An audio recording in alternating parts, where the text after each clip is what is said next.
नमस्कार, मैं हूं दीपक और आप देख रहे हैं DSK टॉक्स। अभी मैंने कल एक वीडियो डाला है शम्मो शेट्टी और राकेश के ऊपर कि कैसे बिग बॉस OTT का 1 साल होने आया तभी इन लोगों ने अपने प्यार का जो फुग्गा था उसको फोड़ दिया। जाहिर तौर पर पिछले साल जुलाई के महीने में कॉन्ट्रैक्ट वगैरह साइन हुए होंगे और अभी हम इस साल जुलाई के महीने में ही हैं, तो 1 साल हो गया, कॉन्ट्रैक्ट खत्म। और ये जो कॉन्ट्रैक्ट होता है ना, ये कितना इंपॉर्टेंट रोल प्ले करता है। ये टीवी एक्टर्स या जो शोज होते हैं, रियलिटी शोज, इन सब में कॉन्ट्रैक्ट बड़ा ही इंपॉर्टेंट रोल प्ले करता है, बहुत ही महत्वपूर्ण भूमिका निभाता है। इसी कॉन्ट्रैक्ट के चक्कर में अनुपमा नाम का जो सीरियल है, जिसमें कि समर, जिसको बहुत लोग पसंद करते हैं, अनुपमा का छोटा बेटा समर आदर्शवादी, सभ्य, संस्कारी सुपुत्र का जो किरदार निभा रहे हैं, जिनका नाम है पारस कलनावत, जो कि समर के नाम से बहुत ज्यादा फेमस है। हालांकि ये जो शो है अनुपमा, ये स्टार्ट में मैंने कुछ 2-4 एपिसोड देखे थे जहां पर मुझे स्टोरी लाइन काफी इंप्रेसिव लगी थी, लेकिन आगे चल के स्टार प्लस वालों ने और शो के डायरेक्टर राजन शाही ने इस शो को कसौटी जिंदगी टाइप के सांचे में ढाल दिया। जैसे कसौटी जिंदगी में वो क्या था, अनुराग, बासु, प्रेरणा, वहां मिस्टर बासु का एक गाना बहुत ज्यादा फेमस हुआ था, मैं अनुराग बासु, इंसान बड़ा धासु, प्रेरणा मेरे पत्नी थे, उसको ले गया बजाज। तो यहाँ पर हमने अनुपमा में वीर देखा था, फिर कोई और आया, फिर कहानी अलग ही ट्रैक पर चली गई। लेकिन इन तमाम चीजों के दौरान पब्लिक का सबसे ज्यादा प्यार मिलता रहा अनुपमा को, शो को TRP बहुत अच्छी मिलती रही। अनुपमा के साथ साथ पब्लिक को समर से, यानी जो पारस कलनावत है, इनसे बहुत ज्यादा प्यार हो गया। लेकिन अब जो है पब्लिक को समर के रूप में पारस नहीं दिखाई देंगे, कोई और एक्टर आने वाला है, क्योंकि पारस कलनावत ने गलती कर दी। और वो गलती यह है कि उन्होंने कलर्स टीवी का आने वाला शो झलक दिखला जा में बतौर कंटेस्टेंट साइन कर लिया है, कॉन्ट्रैक्ट वगैरह। अब क्या है कि भाई साहब, आप तो अच्छे से जानते हैं, आप बिग बॉस अगर देखते हैं या फिर खतरों का खिलाड़ी आप देख रहे हैं, तो आपको पता चल रहा होगा कि कैसे जो कलर्स वाले होते हैं वो अपने जो फेसेस होते हैं उन्हें तवज्जो देते हैं। सिमिलरली स्टार प्लस वाले कभी नहीं चाहेंगे कि उनके जो पूल के एक्टर्स हैं वो किसी और चैनल पर जाएं। आपने देखा ही है दिव्यांका त्रिपाठी दैया के साथ पिछले साल खतरों का खिलाड़ी में गलत हुआ था, जहां पर बहुत अच्छे स्टंट परफॉर्म करने के बावजूद वो नहीं जीती। लेकिन यही दिव्यांका त्रिपाठी स्टार प्लस का नच बलिए जीत गई थी, जबकि वो इतनी अच्छी कोई डांसर नहीं है। तो वहां पर उन्हें प्रिविलेज मिला और पिछले साल इसको बिजलानी को प्रिविलेज मिल गया कलर्स के खतरों का खिलाड़ी में। तो यहां पर चैनल्स की मनमर्जी कहिए, उनका कॉन्ट्रैक्ट वाला खेल कहिए, अपनी लाठी अपनी भैंस वो किस तरह चलाते हैं, आपको अच्छे से समझ में आ जाना चाहिए। अब पारस जो है वो स्टार प्लस का शो कर रहे थे अनुपमा, लेकिन एट द सेम टाइम उन्होंने कलर्स टीवी का शो झलक दिखला जा भी साइन कर लिया। अब ये दोनों राइवल चैनल्स है, ऐसे में स्टार प्लस वाले कभी नहीं चाहेंगे कि उनके पूल का जो रजिस्टर्ड एक्टर है वो कलर्स के शो में जाए, और सिमिलरली कलर्स वाले भी नहीं चाहेंगे। और दिव्यांका त्रिपाठी ने भी खतरों का खिलाड़ी तब किया था जब वो कौन सा शो आता था, मोहब्बतें चाहते हैं, जो भी था वो खत्म हो चुका था और 1 साल से ऊपर हो चुका था। तो ये यहां पर कैसे कॉन्ट्रैक्ट का खेल चलता है आपको समझ में आ जाना चाहिए।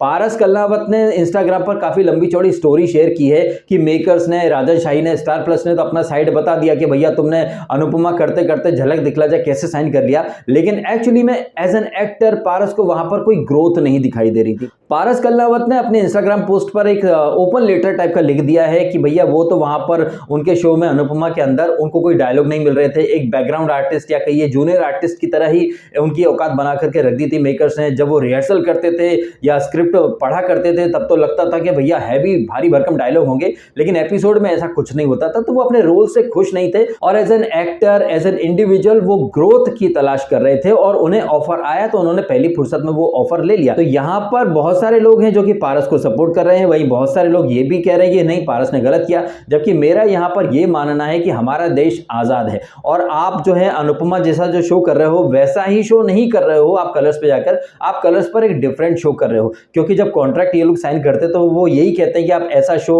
या इस तरह का शो वहां पर नहीं करोगे, जबकि हकीकत में देखा जाए तो दोनों शो एक दूसरे से बहुत अलग हैं। दोनों शो का थीम, फॉर्मेट, कॉन्सेप्ट सब अलग है। जहां अनुपमा एक डेली शो, वो सास बहू टाइप का फिक्शनल शो, वहीं ये झलक दिखला जा एक रियलिटी शो, अरे sorry so called reality show, क्योंकि मेकर्स तो अंदर खाने में जानते ही है ना कि हर शो में स्क्रिप्ट होती है, हर शो में फिक्शनल चीजें ये लोग प्लान करते हैं। तो क्या पता भैया ये एक रीजन हो सकता है। लेकिन एक चीज, ये लोग एक्टर्स को तो बैन कर देते हैं, लेकिन प्रोड्यूसर्स को, राइटर्स को, प्रोडक्शन हाउसेस को ये बैन नहीं करते हैं। एकता कपूर स्टार प्लस पे भी शो बनाती है, कलर्स पे भी बनाती है, लेकिन दोनों शो में उसकी चलती है। वहीं सलमान खान को देख लो, वो स्टार प्लस पे नच बलिए भी लेकर के आ सकता है, सोनी पर वो कॉमेडी नाइट विद कपिल लेकर आ सकता है, और कलर्स पर बिग बॉस वगैरह भी लेके आ सकता है। कहने का मतलब है कि मेकर्स या प्रोड्यूसर्स पर किसी तरह का कोई प्रतिबंध नहीं होता, लेकिन एक्टर्स पर हर तरह के प्रतिबंध होते हैं, और ये आपको आराम से समझ में आ ही रहा होगा। है कि नहीं? अब मेरा इस मैटर में ये मानना है कि आप किसी इंडिविजुअल को उसकी ग्रोथ या तरक्की से रोक नहीं सकते,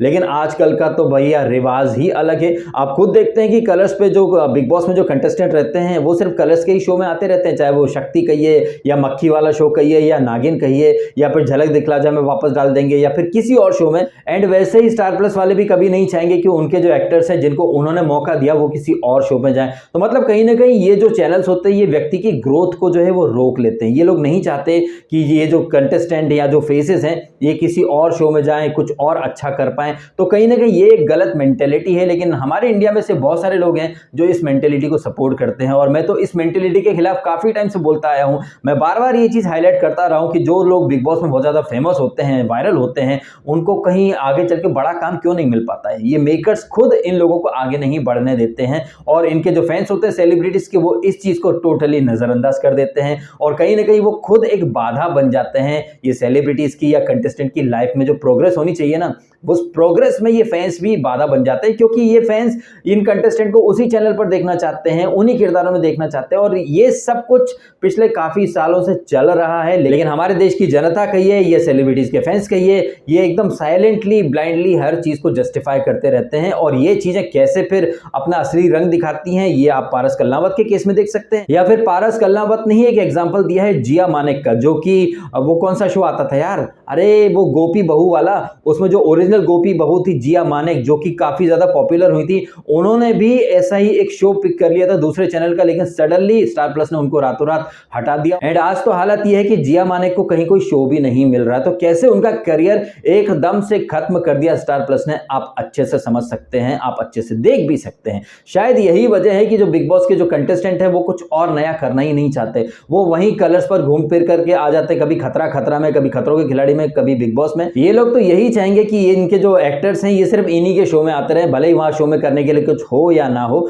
और ऐसे बहुत सारे एग्जांपल आपको देखने को मिल जाएंगे। आप रूबीना दिलाक को देख लो ना, इतनी बड़ी बड़ी बातें करते हैं उसके फैंस, लेकिन कलर्स के ही शो करती रहती, कलर्स के अलावा उसको कोई बाहर पूछता ही नहीं है, पूछेगा भी तो कलर्स वाले जाने नहीं देंगे। तो अब आपको बहुत सारी चीजें समझ में आ गई होंगी कि कैसे कॉन्ट्रैक्ट वाला जो सिस्टम रहता है, जब तक ये कंटेस्टेंट कॉन्ट्रैक्ट में रहते हैं तब तक ये मुंह नहीं खोलते हैं, क्योंकि इनको पता रहता है अगर ये मुंह खोल देंगे तो इनको पूरा पैसा नहीं मिलेगा, इन्हें आगे के शोज में काम नहीं मिलेगा। जबकि ये जो बिग बॉस के ये खतरों का खिलाड़ी, इसमें जो कंटेस्टेंट आए हुए हैं उनको भी पता है कि शो में कब क्या होने वाला है, कौन से कंटेस्टेंट को कैसे कैसे वहां पर अनफेयर तरीके से आगे बढ़ा जाएगा, किसी को पीछे खींचा जाएगा, लेकिन कोई भी कंटेस्टेंट खुलकर इस बारे में बात नहीं करता है। और ये जो कंटेस्टेंट जिन्हें दुनिया टीआरपी क्वीन बोलती है, पता नहीं कैसे कैसे टैग पकड़ा देती है, कॉन्ट्रैक्ट के आगे ये सारे कंटेस्टेंट जो है वो सरेंडर कर जाते हैं। ऐसे में पारस कल्नावत को मैं अप्रिशिएट करूंगा कि उसने एटलीस्ट यहां पर, भले ही कॉन्ट्रैक्ट खत्म हो गया, उसने सच तो बोला कि मेकर्स कैसे उसको बुरी तरह से ट्रीट करते थे। हालांकि आप ये बात भी कह सकते हैं कि पारस कल्नावत ये जो बातें अब कर रहा है ये उसने पहले क्यों नहीं की, जब उसके साथ इतना बुरा ट्रीटमेंट हो रहा था।